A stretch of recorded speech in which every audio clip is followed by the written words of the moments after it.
What is fluency? And do you need it? I don't think so.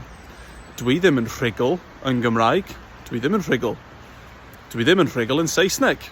I fod yn honest, to be honest with you, I fod yn honest, dwi ddim yn rhugl yn Saesneg.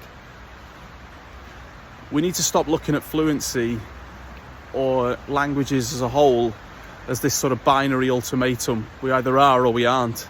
That's not the case. It's definitely a spectrum. And so as long as you're trying on that spectrum, you speak that language. If I went to a shop now, a coffee shop for instance, and the only phrases I knew were bore da, gai cappuccino a cacen siocled os gwelwch yn dda, and then a diolch and a hwyl fawr at the end, why would anybody else know or think that I wasn't fluent? Or that I didn't have good Welsh anyway? Use what you have. And another thing, don't ever apologise for dysgu Cymraeg. Absolutely nothing to apologise for at all. What you're doing is a wonderful thing, and you're sharing this language, pushing yourself, persevering, determination. That's not something for which anyone needs to apologise. Just give it a go and enjoy it.